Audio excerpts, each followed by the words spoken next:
আমাদের এই যে খাল খনন কর্মসূচির মাধ্যমে যে কর্মসংস্থানের সৃষ্টি হয় সেই কর্মসংস্থান তৈরি করা।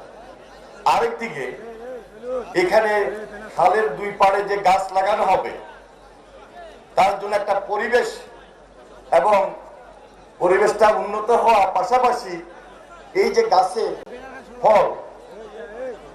ফলমূল সেটা বৃদ্ধি পাওয়া।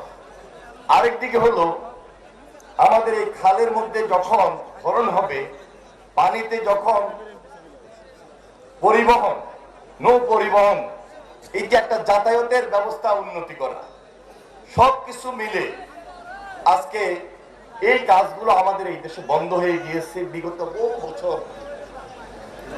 আমাদের মাননীয় প্রধানমন্ত্রী মরহুমা বেগম খালেদা জিয়া অনেক খাল কর্মসূচি হাতে নিয়েছিলেন, কিন্তু পরবর্তী ধারাবাহিকতা আমরা দেখতে পাই না বিদায় আজকে আপনারা লক্ষ্য করুন সারা বাংলাদেশে এই কর্মসূচি প্রায় বন্ধ হয়ে গিয়েছে।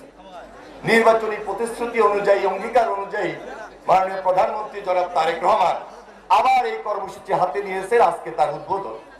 এবং আমরা এই উদ্বোধনী প্রোগ্রাম এখানে শুরু করেছি এবং এই কাজ অব্যাহত থাকবে, এই কাজ চলমান থাকবে।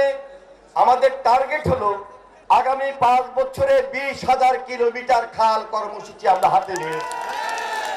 যদি এটি অব্যাহত থাকে আমরা শেষ করতে পারি ইনশাল্লাহ সারা বাংলাদেশ আবার জিয়া রহমান যেভাবে স্বনির্ভর বাংলাদেশ গড়ে তুলেছিলেন, আবার তারেক রহমানের নেতৃত্বে বাংলাদেশ স্বনির্ভর বাংলাদেশ হবে সে আশাবাদ ব্যক্ত করে আপনাদের সহযোগিতা কামনা করে আমি আমার বক্তব্য শেষ করছি।